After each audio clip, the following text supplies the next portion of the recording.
Good morning, I'm Kenneth Moten. And I'm Candace McCowan. Here are the top 5 things you need to know this Tuesday.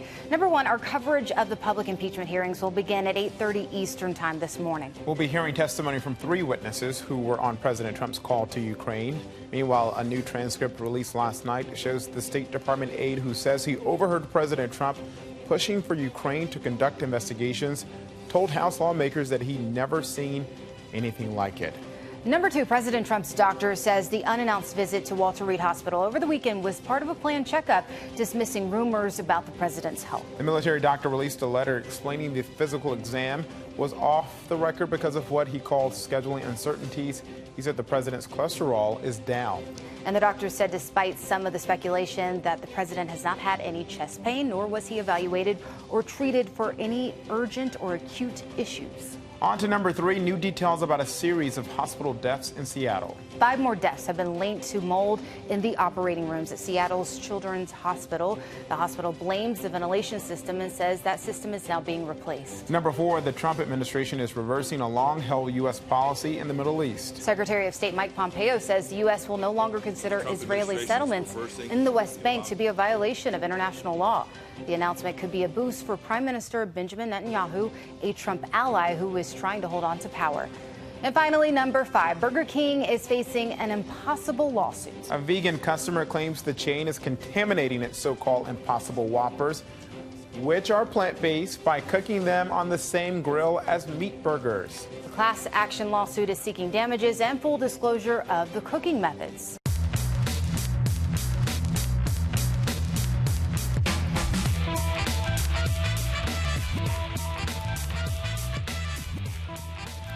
Hello, I'm Candace McCowan. And I'm Kenneth Moten. Let's get to the big story of the day. A new round of impeachment witnesses who heard firsthand what President Trump said on that controversial phone call to Ukraine. 3 officials who listened to the call will share their accounts on the conversation today. Meanwhile, we're now seeing the transcript of key testimony given by a State Department official who says he overheard the president talking about Ukraine, and he's explaining why he remembers that call in such vivid detail.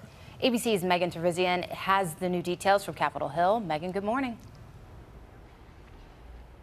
Good morning, Candace and Kenneth. Unlike last week, this week we'll hear testimony from officials who listened in on that controversial phone call between President Trump and Ukraine.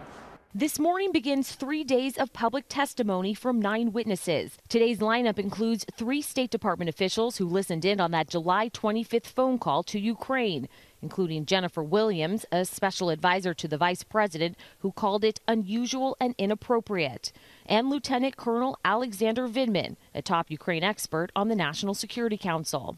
And now a new witness added to the list for this week, David Holmes, the diplomat who testified he overheard a phone call between EU Ambassador Gordon Sondland and President Trump. The transcript of his closed-door testimony released overnight, Holmes telling investigators he remembers the call vividly because of its candor. Holmes saying he heard Sondland tell Trump, the president of Ukraine, quote, loves your expletive. When probed if President Trump cared about Ukraine, Holmes responded, not at all, and that he only cared about this Biden investigation that Giuliani is pushing. And this morning, Secretary of State Mike Pompeo dodging questions about why he has declined to offer public support to State Department employees like Marie Yovanovitch, former U.S. ambassador to Ukraine, who has been caught up in the impeachment inquiry. I'm happy to talk about Ukraine policy today. I'm not going to get into the issues surrounding the Democrat impeachment inquiry. Just not going to do it today.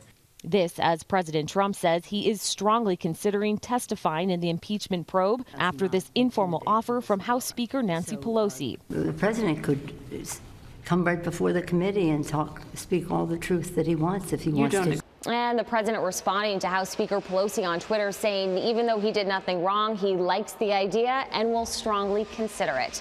Kenneth, Candace, back to you guys.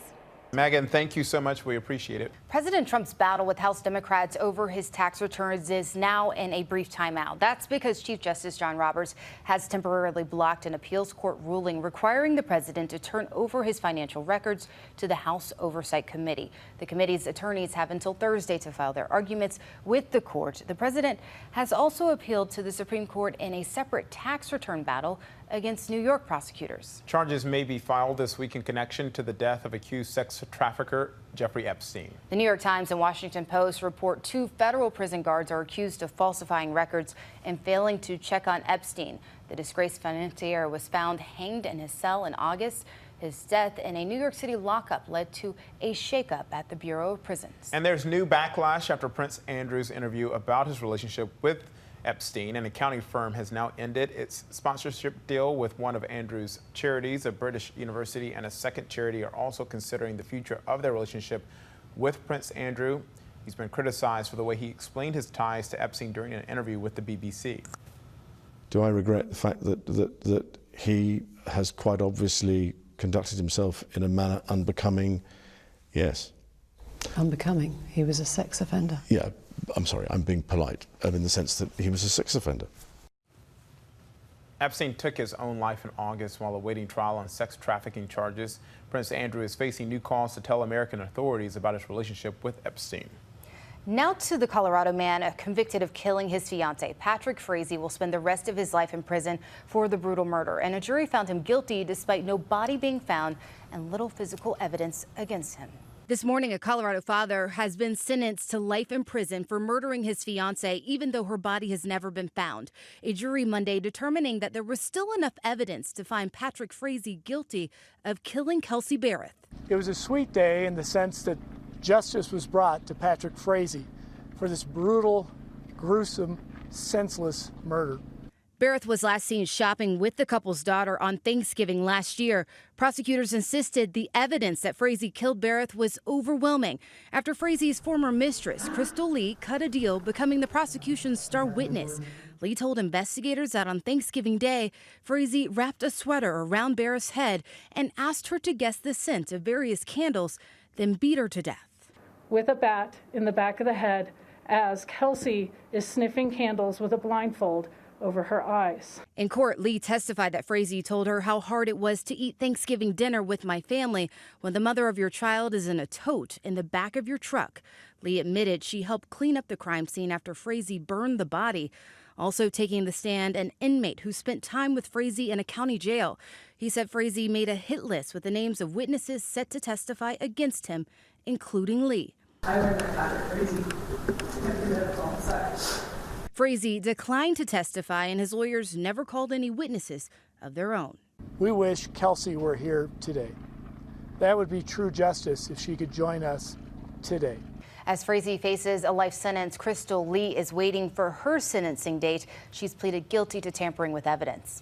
Well, the family of a Cornell University freshman who died after a frat party is pleading for answers. The body of 18-year-old Antonio Cialis was found in a gorge 2 days after the off-campus party. His parents are now offering a $10,000 reward for information about what happened to their son. The father of Timothy Piazza, a Penn State student who died after a hazing incident, is calling on Cornell to do more to help the family. There is a void in our lives right now, and that void is a loss of our child. These senseless activities or events or behaviors have to stop. Cornell has suspended the fraternity that had the party and placed a freeze on all fraternity and sorority events. The power may be cut again to customers in Northern California. Pacific Gas and Electric has announced a new wave of shutdowns tomorrow in an attempt to prevent wildfires. It will depend on whether the winds are as strong as forecasted. Local officials say these shutdowns hurt the economy, and some residents are worried about outages on Thanksgiving. Washington state is banning the sale of vaping products that contain vitamin E acetate. Federal health officials say the compound may be the cause of vaping-related illnesses. Washington has 15 confirmed cases in the past 7 months. This ban takes effect Wednesday. The state outlawed the sale of flavored vape products last month.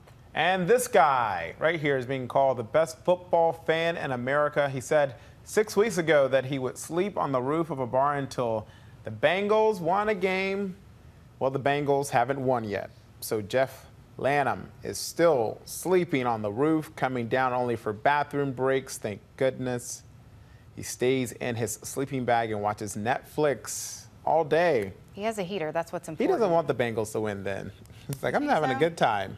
If they're bringing him drinks up to the roof. I'm sure it's like sponsored now or something. Like he's up there on the roof. having a good old time watching The Queen or The Crown on Netflix. I guess his boss doesn't Season 2. Yeah, not at all. Hey, coming up, Hong Kong protesters surrounded by police. We'll go across the pond for the latest. But first, a senior U.S. government official resigns, how she allegedly lied on her resume, and what she says about her fake Time magazine cover.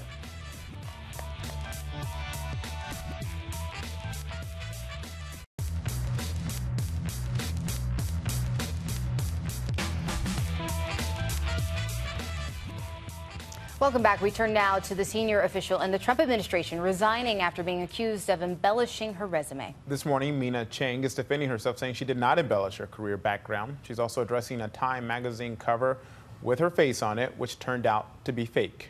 This morning, a high-ranking State Department official has resigned amid new questions about her resume. Mina Cheng joined the State Department in April and was later nominated for a job where she would have overseen a budget of $1 billion. According to an investigation by NBC, Cheng withdrew her nomination after a committee asked her to provide documents on her career background. Among the allegations in the report, Cheng's bio calls her an alumna of Harvard Business School, when she only attended a 7-week course there. She allegedly falsely claimed to have served on a non-existent United Nations panel, and she claimed to have addressed both the Republican and Democratic National Conventions in 2016, but only spoke at an affiliated event associated with the conventions. Cheng is also accused of using a fake Time magazine cover with her face on it to tout her nonprofit group's work. In a 2017 video, Cheng was asked about the cover. Let's take a look at some pictures you brought with you of your work around the world, okay? So here you are in Time magazine. Congratulations. Tell me about this cover and how this came to be. Well, we started using drone technology in disaster response, and so that was when the whole talk of how is technology being used to save lives in disaster response scenarios are being used, and I suppose I brought some attention to that. Time magazine confirmed the cover is not real, but Cheng denies creating it, saying in a statement to ABC News that the cover was made without her knowledge by a fan who used an app to create a realistic fake magazine cover, which was subsequently circulated online. In her resignation, Cheng criticized top brass at the State Department for not defending her, calling the allegations a character assassination based solely on innuendo, adding, "My superiors at the department refuse to defend me, stand up for the truth, or allow me to answer the false charges against me." She went on to slam the culture at the State Department, saying its morale is at its lowest, the professionalism and collegiality, once a hallmark of the U.S. diplomatic service, has all but disappeared. The State Department has not commented about Cheng. Overnight, her biography, which used the same photo as that Time magazine cover, was removed from the department's website. So that is our question of the day. Have you ever embellished or even lied on your resume? Tell us your story in the comments or tweet us at ABC News Live. Make sure it doesn't get you fired, I guess, from your current job. I mean, you're supposed to sell yourself, but you got to know the line. So that is the question. So we don't know. We're not saying it's really the details or what we're about to discuss with this case, but generally, people, they really go for it. Yeah, you have to be creative, and hiring managers like that, and it's worked out well for a lot of people. It's just the question is where is the line? Right, and I'm even thinking about like certain like news jobs I've had going from market to market, and how we essentially kind of did the same thing at many of the stations, but I wanted to like kind of vary it up, going from one station to the other. So covering breaking news for one could be was like I really went after breaking news, however you put it in the resume, but still, like I don't know. I mean, I know some who have lied about the amount of education they have. That all turns up in a background check. Yeah, so. You've done stories on them, I'm sure, as well. So, so again, tweet us, let us know, make comments in the comment section. We're interested. Yeah, we want to know what you think. Well, we turn now to Hong Kong, and the young protesters holed up inside of a university under siege by police. Hong Kong's leader, Carrie Lam, now says about 600 people have left the campus, leaving about 100 still inside. Let's bring in our foreign correspondent, Julia McFarlane, across the pond in our London bureau, who is in touch with our team on the ground there. Julia, good morning. What's the latest? Morning, Candace. Well, our senior foreign correspondent Ian Pannell sent us a dispatch earlier this morning. He said that the scene had quietened down. They've got some access inside that almost battleground of the Polytechnic University, which has seen really, really intense clashes between protesters, students and riot police, including Hong Kong's elite Raptor police these last few days. Now, the students had been occupying the university along with protesters for a few days now, but Monday saw police really try and force everyone outside. Now, most people have left, but there is a small contingent of around 100 people, the most hardcore protesters they're being described as, who are still camped inside. Now, the reason they don't want to leave the premises is that they could be arrested for rioting, which could see them a maximum of 10 years in jail. So what we have seen is some really amazing scenes of people trying to leave the university, escaping outside of police capturing them, people swinging out of ropes out of windows and over balconies, trying to get out of that secure cordon that the police have set up. Now, a lot of the students there, they're not well. They've been running out of supplies. A lot of them are in need of medical attention. Guys, it's really, really serious.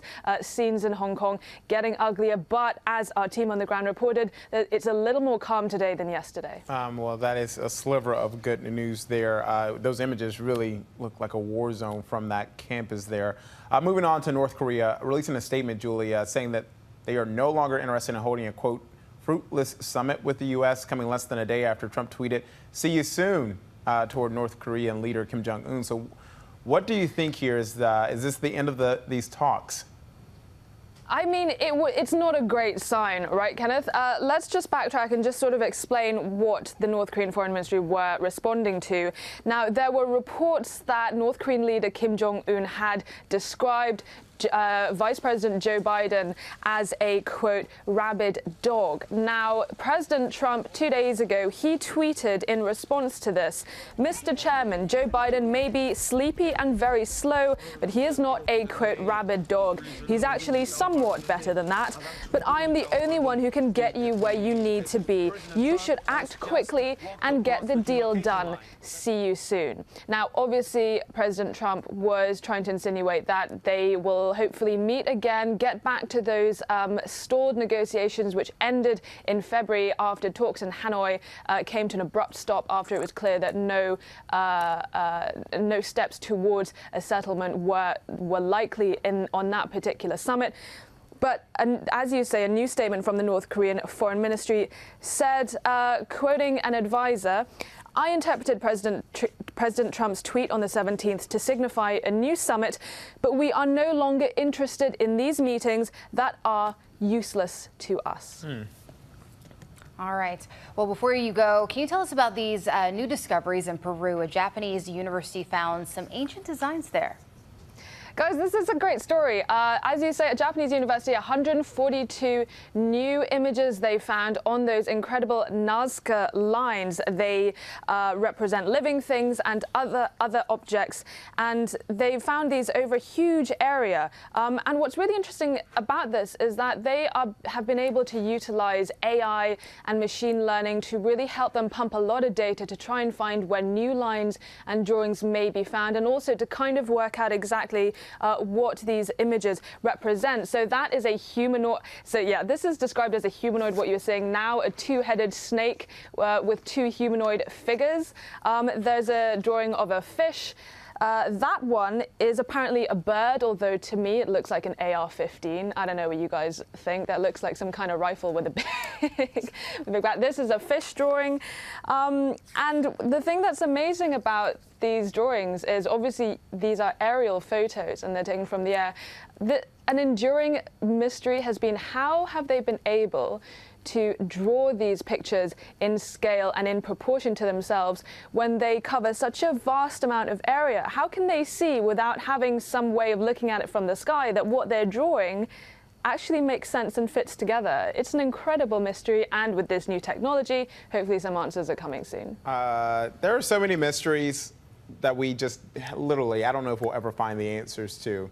Like, have you guys even figured out the Stonehenge thing yet? Yeah, I don't know. I think there's a lot of conspiracies about that. I have to say, I've not been there myself, but I'm not quite so sure about Stonehenge. It's just a couple of rocks, right? I mean, it's not the Nazca lines, okay? I mean, the Nazca lines to me are fascinating. Oh, yeah. I'm probably not being very patriotic right now, but I don't really. You're definitely I'm not very wowed by Stonehenge. You're not over there. massively. You haven't even been, Julia. Yeah. Exposed. Letting the team down. So funny. All right. Thanks, friend. We appreciate it. See ya. Let's check our notifications, starting with South Dakota's new campaign to fight the state's meth epidemic. The battle launched yesterday, highlighted by the tagline, "Meth, we're on it." It also includes pictures of people with the caption, "I'm on meth." The state paid nearly $450,000 for the campaign. The state seems to be implying that it's on the case of meth. The governor has just weighed in about this, saying the whole point of this ad campaign is to raise awareness, so I think that's working. It's working all right. Meth, I'm on it. People are talking about it. All right, next to a new way to think about your dog's age, according to the University of California, the old 1 human year equals 7 dog years formula is incorrect. Now check this chart out with a handy guide featuring Tom Hanks at different stages of life. It shows a 1-year-old dog at about the same level of maturity as a 30-year-old, reaching its senior years at about 9. At about 9. Okay, I got it. Still a little complicated. Yeah. But yeah. All right. Thanks, Tom Hanks. This is a fun one. Next to a dream wedding for fans of unlimited soup, salad, and breadsticks. The couple, they were big old super fans of Olive Garden, so they decided to have their wedding reception right there at an Olive Garden restaurant. The husband, he has actually won competitions to get all the pasta he can eat at in this big Italy thing that Olive Garden sends people over there, and he's able to rack up and eat as much pasta and stuff as he wants. They had a breadstick bar. You see it there. Oh, yeah, and they had a tagline of, "I'll marinara you." "I'll marinara you." Oh, so sweet. Priceless. All right. Well, a mini tradition is coming to an end in New York City. The husband and wife behind the annual Taxi Drivers Calendar says the 2020 edition will be their last. Each year it showed cabbies in their own versions of Playboy-type poses. Guys like Alex, Mr. August, who is shirtless and squeezing a soapy sponge all over himself and his rubber duck bathing suit. I'm gonna have nightmares about that one. Philip and Shannon Kirkman say they taken the idea to its creative limit over the past 7 years. So they are done, they're out, no more, I guess. You'll have to turn to the firefighter calendars and police, firefighter and police. Because they're raising money since they're doing a good job. That's not going away.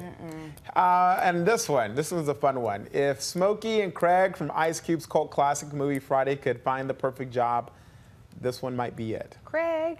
Pot resource site American Marijuana is looking for cannabis reviewers. The lucky applicants will earn up to $3,000 per month to smoke weed, but the company cautions that's not the only responsibility. Reviewers also write blogs and provide online insights to users, and you can work from home. There it is. You can work from home. Your own it's little 2019, y'all. Hot box there.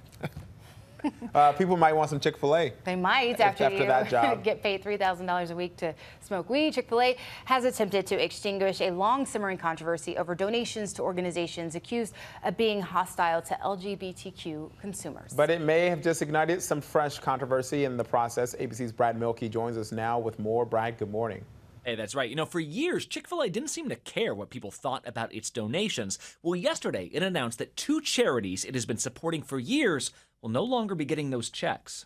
Even after getting out of the political donation game several years ago, ChickFilA has still been donating to the Salvation Army and the Fellowship of Christian Athletes. Both groups have been lampooned by LGBTQ advocates as historically anti-gay. Well, now ChickFilA says its multi-year commitment to those groups is over. I spoke to Americus Reed. He's a professor of marketing at the Wharton School of Business. And I said, here's what I don't get. ChickFilA has been withstanding this controversy for years.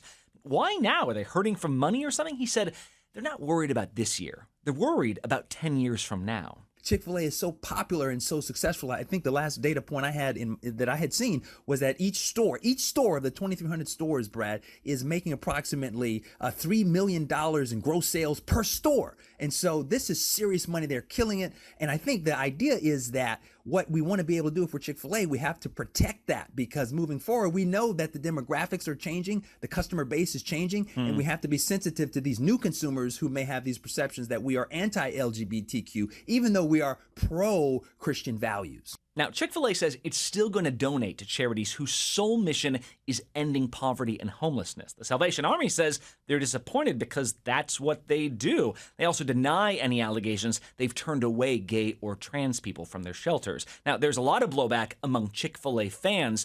We'll have more on that on Start Here later this morning. Listen on Apple Podcasts or your favorite podcasting app. Kenneth, Candace? Well, coming up, we'll tell you what to watch out for on this busy Tuesday. Plus, the story of a couple hitting a very special milestone after this.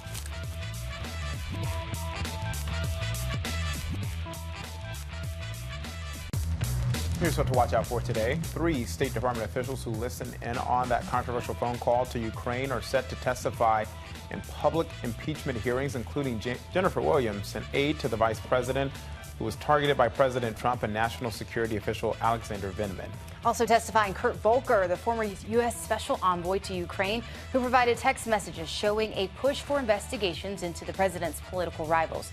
Live coverage begins at 8:30 Eastern, streaming right here on ABC News Live. Meanwhile, President Trump is scheduled to hold a cabinet meeting at 11:30 Eastern before having lunch with Vice President Mike Pence. New York State Attorney General Letitia James is set to make what's called a major vaping announcement this morning in New York City.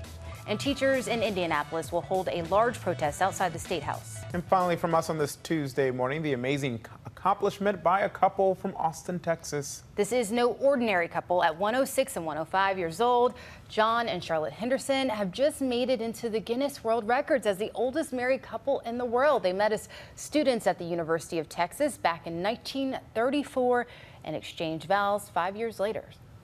I remember the wedding day, the day we got married, as though it were yesterday. I like everything about him. I can't see anything wrong with him. So what makes a couple last so long? One thing they mentioned, they don't have any children, but they do say the key to a successful marriage is being respectful and grateful for what you have. The Hendersons will celebrate their 80th wedding anniversary on December 15th. Congratulations to them. 211 years between the two of them. A lot of wisdom, I'm sure, as well. And the key to living long, I will tell my husband, is getting married. Getting married. Getting married there, yes. I hope you guys make it to 80 as well. Yeah, 106, here I come. All right, hey, stay tuned for our live coverage of the impeachment hearings right here on ABC News Live starting at 8:30 Eastern. It's going to be another big day on Capitol Hill, so please make sure you stick with us. It's been great to have Candace McCowan here, everybody. Thanks, Kimo. We'll see ya.